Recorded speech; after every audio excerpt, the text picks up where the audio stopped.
स्वागत है आप सभी का हमारे YouTube channel stars vision classes पर, जिस पर आप सभी पढ़ते हैं बीएससी के लिए जूलॉजी, बॉटनी और केमिस्ट्री। जिसमें आज हम आप सभी के लिए बीएससी थर्ड सेमेस्टर की बॉटनी क्लास लेकर आए हैं, जो कि जिसमें हमारी बुक चल रही है flowering plants identification and aesthetic characteristics, जिसमें कि हम last time per unit 2 discuss कर रहे थे। Types of classification and evidences, जिसमें कि हमने आर्टिफिशियल क्लासिफिकेशन सिस्टम और natural classification system, phylogenetic classification system के बारे में जान लिया है। ये हमारा लेक्चर 19 है। इससे पहले की 18 लेक्चर्स हमारी हो चुकी हैं। आप सभी चाहें तो वहां से जाकर उसे देख सकते हैं। आज की इस वीडियो में हम आपके लिए एपीजी सिस्टम की क्लासिफिकेशन को लेकर आए। एपीजी थर्ड क्लासिफिकेशन, जो कि आपके सिलेबस में इन्वॉल्व है, वो टॉपिक हम आप सभी के लिए लेके आए हैं। तो सबसे पहले हम जानते हैं एपीजी होता क्या है।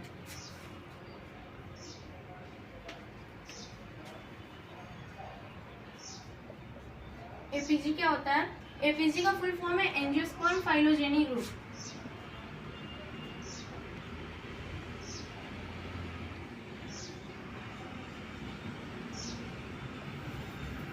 एंजियोस्पर्म फाइलोजेनी ग्रुप, ये क्या है? एपीजी क्लासिफिकेशन क्या है? पहले हम ये जानेंगे एपीजी क्लासिफिकेशन क्या है। तो सबसे पहले उससे पहले हमें जानने की जरूरत है कि एपीजी क्या होता है। एपीजी एंजियोस्पर्म फाइलोजेनी ग्रुप होता है, जो कि होल वर्ल्ड के बॉटनिस्ट का एक ग्रुप होता है, जो कि टाइम पर प्लांट्स का क्लासिफिकेशन प्रोवाइड कराते हैं अलग अलग पब्लिकेशंस के द्वारा। यानी कि इसमें APG first, second, third, fourth आदि बहुत सारे क्लासिफिकेशंस एपीजी द्वारा दिए हुए हैं। बट हमारे सिलेबस में, आप सभी के सिलेबस में एपीजी थर्ड क्लासिफिकेशन को इन्वॉल्व किया गया है। तो आज हम यहाँ पर एपीजी थर्ड क्लासिफिकेशन के बारे में डिस्कस करेंगे। तो सबसे पहले आप सभी टॉपिक नोट डाउन कर लीजिए। APG third classification,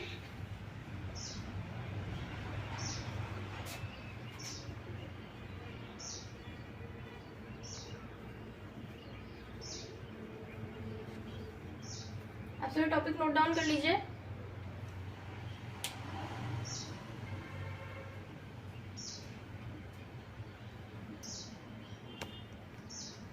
APG angiosperm phylogeny group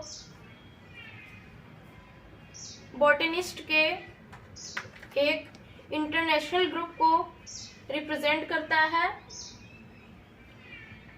एक बॉटनिस्ट के एक इंटरनेशनल ग्रुप को रिप्रेजेंट करता है, जो कि किसी भी प्लांट स्पीसीज के, किसी भी फ्लावरिंग प्लांट स्पीसीज के, किसी भी फ्लावरिंग प्लांट स्पीसीज के बारे में उनके जाति वृत्तीय संबंध यानी कि फाइलोजेनेटिक रिलेशनशिप्स के बारे में, फाइलोजेनेटिक रिलेशनशिप्स के बारे में हमें नॉलेज प्रोवाइड कराते हैं, हमें नॉलेज प्रोवाइड कराते हैं। क्लासिफिकेशन का एपीजी थर्ड सिस्टम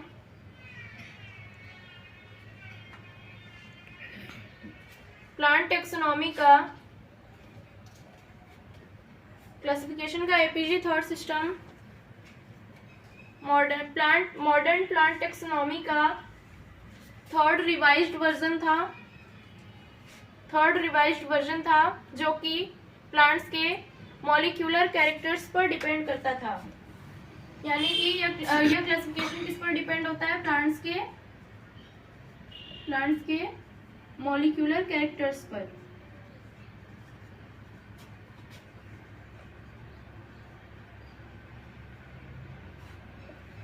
यानी कि इस सिस्टम द्वारा क्लासिफिकेशन प्लांट्स के मॉलिक्यूलर कैरेक्टर्स के आधार पर किया जाता है। जो भी साइंटिस्ट का ग्रुप होता है, वह प्लांट्स के मॉलिक्यूलर कैरेक्टर्स के बेसिस पर क्या करते हैं? प्लांट्स का क्लासिफिकेशन करते हैं, जो कि प्लांट्स के मॉलिक्यूलर कैरेक्टर्स पर आधारित होता था।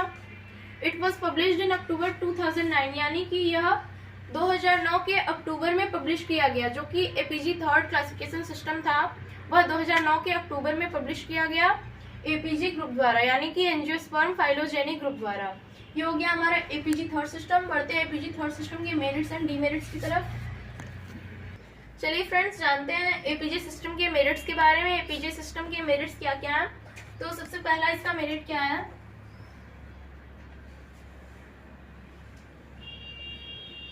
पहला इसका मेरिट है कि यह अदर क्लासिफिकेशन सिस्टम से ज्यादा रिलायबल यानी कि ज्यादा विश्वसनीय है। इस क्लासिफिकेशन सिस्टम पर अदर क्लासिफिकेशन सिस्टम से ज्यादा विश्वास किया जा सकता है, क्योंकि यह प्लांट्स के मॉलिक्यूलर कैरेक्टर्स पर बेस्ड होता है। सो आप सभी नोट डाउन कीजिए यह क्लासिफिकेशन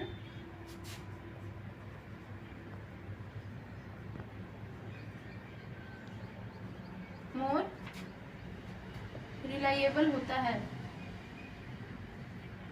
मोर रिलायबल होता है।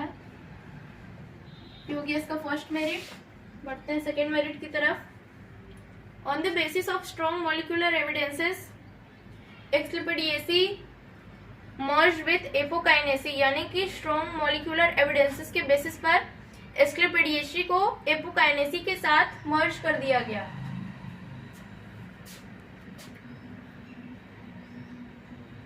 स्ट्रॉन्ग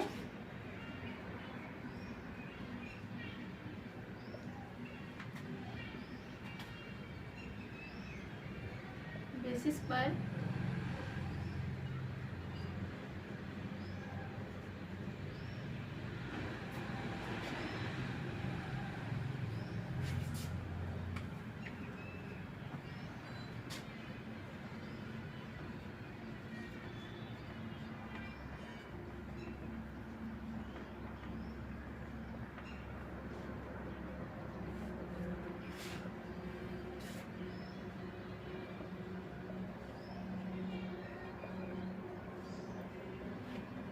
यानी कि एक्सपीडिएसी को एपोकाइनेसी के साथ मिला दिया गया स्ट्रॉन्ग मॉलिक्यूलर एविडेंसेस के आधार पर।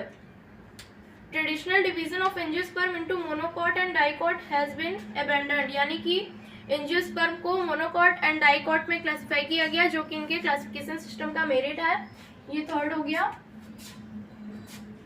एंजियोस्पर्म को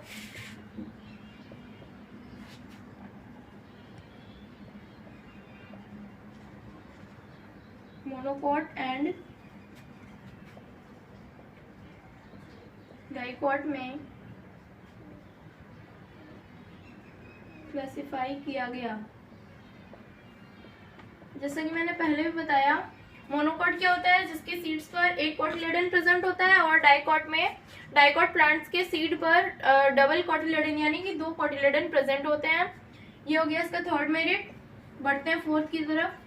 फोर्थ मेरिट क्या है? System is based on morphological anatomical and embryological characters of plant, यानी कि यह क्लासिफिकेशन सिस्टम आकारिकी और भ्रूण विज्ञान प्लांट के भ्रूणकी पर डिपेंड करता है, यानी कि प्लांट्स का जो एम्ब्रायो होता है, प्लांट का जो मॉर्फोलॉजी होता है और उसके एनाटॉमी पर डिपेंड करता है। यह classification system APG system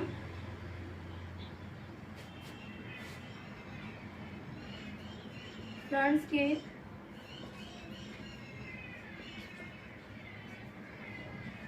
morphology, anatomy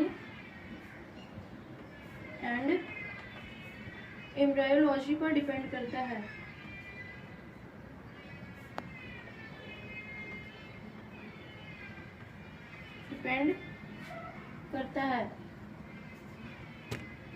यहाँ से आप सभी क्लियर हो गया होगा एपीजी सिस्टम पर क्लासिफिकेशन किस आधार पर किया जाता है। जैसा कि मैंने पहले भी बताया कि यह मॉलिक्यूलर कैरेक्टर्स पर बेस्ड होता है। मॉलिक्यूलर कैरेक्टर्स के अलावा भी प्लांट्स के मॉर्फोलॉजी, एनाटॉमी एंड एम्ब्रियोलॉजी पर यह क्लासिफिकेशन सिस्टम क्या होता है, डिपेंड होता है। तो ये हो गया एपीजी सिस्टम की मेरिट्स। बढ़ते हैं एपीजी सिस्टम की डीमेरिट्स की तरफ। ये है एपीजी सिस्टम का डीमेरिट्स, जिसमें फर्स्ट क्या है, टेक्सा को ओनली फैमिली लेवल पर क्लासिफाई किया गया, यानी कि इनके क्लासिफिकेशन सिस्टम में जो कि एपीजी क्लासिफिकेशन सिस्टम होता है उसमें टेक्सा को ओनली फैमिली लेवल पर क्लासिफाई किया जाता है, जो कि इस क्लासिफिकेशन सिस्टम का डीमेरिट है। सेकेंड क्या है, यह हर्बेरिया एंड फ्लोरा क्लासिफिकेशन में हेल्पफुल नहीं है, यानी कि यह हर्बेरिया और फ्लोरा का जो क्लासिफिकेशन किया जाता है, जो कि साइड में जैसा कि मैंने बताया हर्बेरिया में लेवलिंग की जाती है, तो उसमें जो भी जानकारी नोट डाउन की जाती है, यह क्लासिफिकेशन सिस्टम उसमें हेल्पफुल नहीं होता है। यह फैमिलीज एंड जेनरा का प्लेसमेंट सुटेबल नहीं है, यानी कि इसमें जो फैमिलीज एंड जेनरा का प्लेसमेंट किया गया है वह सही तरीके से नहीं किया गया है। कहीं भी मतलब जैसे कि उनको कहीं भी प्लेस्ड कर दिया गया है, उसका सही स्थान कोई निश्चित नहीं किया गया है इस क्लासिफिकेशन सिस्टम में। यह वेरी अनयूजुअल क्लासिफिकेशन, यानी कि यह यूजुअली उपयोग नहीं किया जाता। यह वेरी अनयूजुअल क्लासिफिकेशन है, यानी कि इसका ज़्यादा मात्रा में यूज़ नहीं किया जा सकता। जो कि एपीजी सिस्टम ऑफ क्लासिफिकेशन है, यह बहुत कम मात्रा में यूज़ किया जाता है। सो फ्रेंड्स, आज की इस वीडियो में हमने APG system, APG third classification, उसके मेरिट्स एंड डिमेरिट्स के बारे में बात की। मिलते हैं नेक्स्ट वीडियो में। आप सभी से मेरी रिक्वेस्ट है कि आप सभी हमारे वीडियोज़ को लाइक और शेयर करें और हमारे चैनल को सब्सक्राइब करें। थैंक्स।